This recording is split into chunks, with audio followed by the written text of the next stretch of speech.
یہ یمن کا علاقہ تھا، آج کل یہ عمان کا علاقہ ہے، یہاں ان کی قبر موجود ہے، بالکل سمندر کے کنارے پر ہے۔ انہوں نے دیکھا تھا تو انہیں معلومات لیتے ہوئے پھر سفر کیا، پھر رسالت مآب علیہ السلام کی خدمت میں حاضر ہوئے، غالباً عبد الجبار ان کا اسلامی نام رکھا گیا، اور پھر جو ہے نا کیا کہتے ہیں وہاں پر ایمان لائے اور واپس آئے تو راستے میں ان کا انتقال ہوا ہے۔ یہ کیرلا میں جو مسجد ان کی بنائی گئی ہے ان کے نام سے، پھر ان کے آل و عیال نے اسلام لائے، وہ یہاں پر مسجد بنائی، اس کی وجہ بھی یہی تھی۔ وہ کہتے ہیں جی تاریخی طور پہ بات ثابت ہے کہ میں وہاں چل رہا ہوں اپنے محل کی چھت پر، اور میں نے دیکھا کہ چاند کے دو ٹکڑے ہو گئے، ایک ادھر چلا گیا اور ایک ادھر چلا گیا ہے۔ تو یہ جو کیرلا انڈیا کا نام ہے، ہمارے تاریخ کے مطالعے کے مطابق اس کا نام خیر اللہ تھا، تو خیر اللہ سے وہ الفاظ کے زمانے کے تبدل سے آج کیرلا بن گیا ہے۔ تو یہ ان حضرات نے بھی اس کا نظارہ کیا ہے، جو قرآن کریم نے جہاں بات فرمائی تو میں نے ہسٹوریکلی آپ کی خدمت میں بات کر دی کہ تاریخی طور پر یہ بات یہاں تک ثابت ہے۔ کذبت قبلہم قوم نوح کے اندر یہ جو اگلی آیات ہیں، یہاں قوم نوح کے طوفان کے بارے میں بات فرمائی گئی ہے۔ اس طرح کی تفصیل میں پچھلی بات میں بھی آپ کی خدمت میں رکھ چکا ہوں۔ وَلَقَدْ يَسَّرْنَا الْقُرْآنَ لِلذِّكْرِ فَهَلْ مِن مُدَّكِرٍ میں قرآن کریم کو ایک واعظ کی حیثیت سے، ناصح کی حیثیت جو حاصل ہے، تو اس کے بارے میں فرمایا کہ قرآن کریم کو سمجھنا بہت آسان ہے، لیکن قرآن کی ایک دوسری حیثیت ہے جس کے لیے شارع کی حیثیت ہے، قائد احکامات ہونے کی بات کی ہے۔ تو پہلی حیثیت سے تو آسان ہے کہ قرآن کریم ناصح ہے، آپ اس سے نصیحت پکڑیے تو بہت آسان ہے، لیکن عقائد اور احکامات کی حیثیت تو آسان نہیں ہے۔ اس اعتبار سے محنت کرنی پڑتی ہے، زندگیاں کھپانی پڑتی ہیں، قرآن کے ساتھ حدیث کو، حدیث کے ساتھ صحابہ اہل بیت کی تشریح کو لینا پڑتا ہے کہ کہیں غلطی نہ ہو جائے۔ تو یہ دونوں حیثیتیں ہیں، جہاں نصیحت پکڑنے کے لیے تو بالکل آسان ہے، اس لیے قرآن کے لیے فرمائے گا کہ فَهَلْ مِن مُدَّكِرٍ ہے کوئی اس سے نصیحت پکڑنے کے لیے۔ اچھا، کذبت عاد فکیف کان عذابی ونذر میں پچھلی قوموں کے واقعات کو ذکر کیا گیا اور بتایا گیا، پھر یہاں سے لے کر اگلے رکوع تک یہ پورے واقعات کو بیان کیا گیا ہے۔ خصوصاً 3 واقعات ہیں، قوم سمود کی بات ہے، پھر اس طرح قوم عاد کی بات ہے، پھر قوم فرعون کی بات ہے، ان کے واقعات کو بیان کیا گیا۔ ان المجرمین فی ضلال وسعور کے اندر مجرمین کی بات کی گئی کہ مجرمین قیامت میں تکلیف میں ہوں گے۔ پھر ان المتقین فی جنات ونہر کی بات کہہ کر فرمایا گیا کہ مؤمنین کو رب کریم جو ہے وہ انعامات میں رکھیں گے۔ یہ چیزیں پھر اللہ نے ان کو یہاں عطا فرمائی۔ اگلی سورت الرحمن ہے۔ اس سورت کو اللہ جل شانہ نے شروع بھی الرحمن سے کیا ہے، تو اس لیے اس سورت کا نام بھی سورت الرحمن رکھ دیا گیا۔ سورت الرحمن کے آغاز میں الرحمن موجود ہے۔ مشرکین مکہ رحمان کے نام سے تو واقف تھے، لیکن ان میں اصلی اسم گرامی معروف نہیں تھا، وہ بطور ضد کہا کرتے تھے مر رحمان، رحمان کیا ہے؟ اللہ تعالیٰ کے نام سے پوری سورت رب کریم نے یہاں پہ نازل فرما دی، تو ان کو معاملہ واضح ہو گیا کہ مشرکین اللہ کا ذاتی نام تو جان رہے ہیں، صفاتی نام بھی جان سکیں۔ اب قرآن کریم سب کو سیکھنا چاہیے۔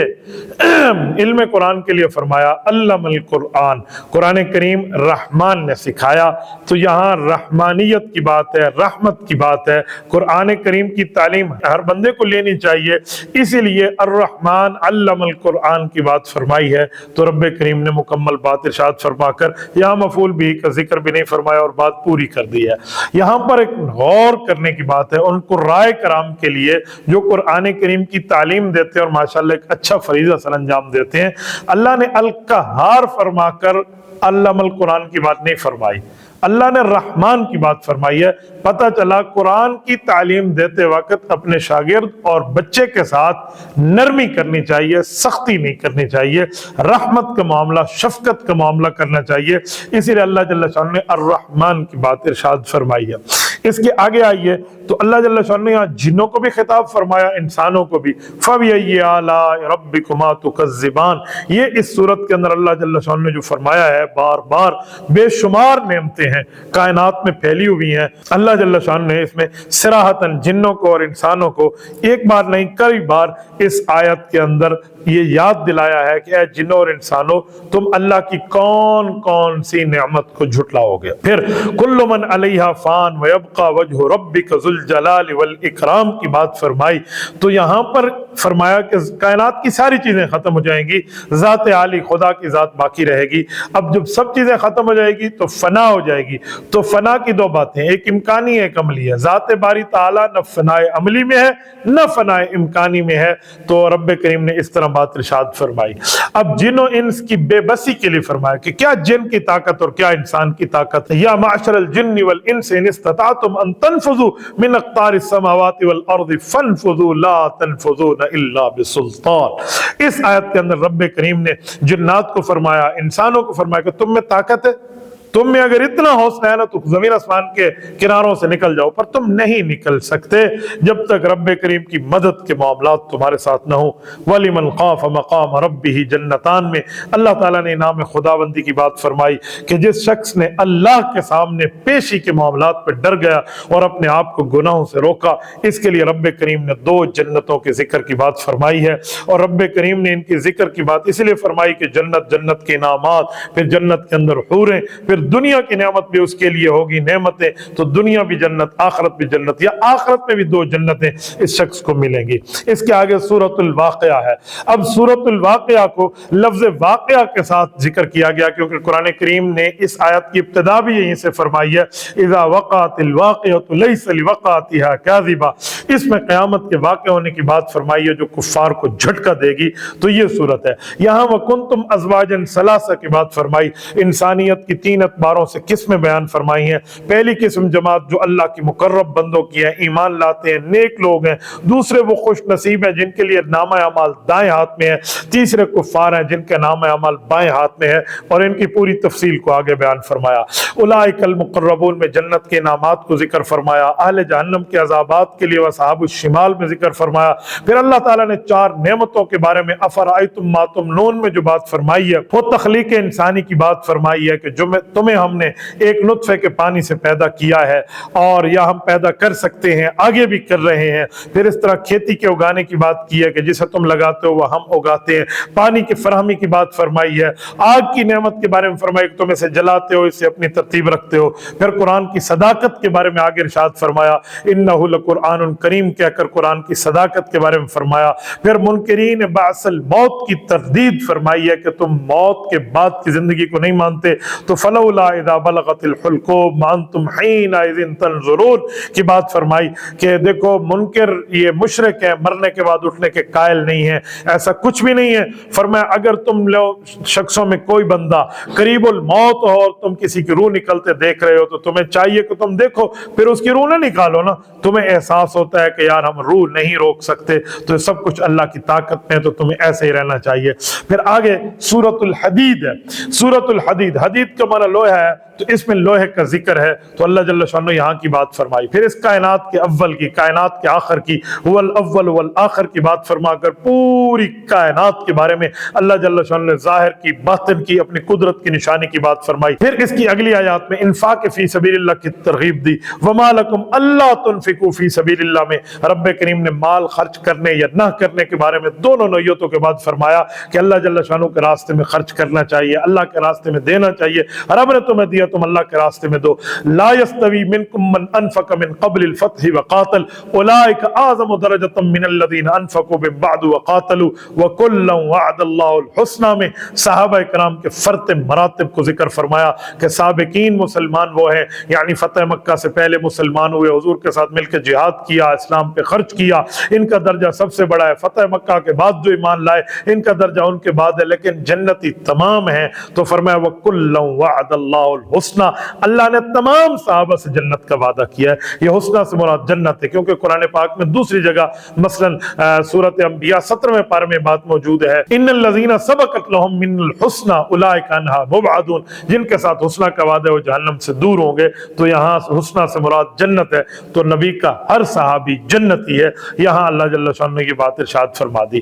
آگے یوم تری المؤمنین کی بات فرما کر مؤمنین اور منافقین کا ذکر فرمایا کہ قیامت میں پل صراط کی طرف یہ سارے جائیں گے، تو پل صراط پر نور ہوگا، نور ایمان ہوگا، دائیں بائیں ہوگا، اور وہیں سے چل کے سارے جا رہے ہوں گے۔ اور یہ جو کفار ہوں گے یا منافقین ہوں گے ان کا نور ختم ہو جائے گا، ان کے درمیان ایک دیوار حائل ہو جائے گی، اور جن کے اندر کے معاملات ان کا نہیں ہوگا یہ عذاب ہوگا۔ تو یہ بات فرمائی ہے۔ لقد ارسلنا رسلنا بالبینات میں اگلی آیات کے اندر اللہ جل شانہ نے انبیاء کی بعثت کے بارے میں فرمایا، پھر رہبانیت کی ابتدا، پھر اس کے جو ہے نا کیا کہتے ہیں رد کے بارے میں فرمایا، پھر عیسیٰ علیہ السلام کے آسمانوں پہ اٹھ جانے کی بات فرمائی کہ ایک طبقہ دنیا میں الگ تھلگ رہنے لگا ہے، شادی بھی نہیں کرتا، دنیا کے لذتوں سے بچا ہوا ہے، حالانکہ اللہ کا یہ حکم نہیں ہے۔ پھر انہوں نے رہبانیت کی بات کی، پھر اس کی رعایت بھی نہیں رکھی۔ اس طرح بات فرما کر یہ معاملہ یہاں پر اس پارے کو پورا کیا گیا ہے۔ اللہ جل شانہ آپ کو رم صراط مستقیم عطا فرمائے۔ جزاکم اللہ تعالی وآخر دعوانا ان الحمد للہ رب العالمین۔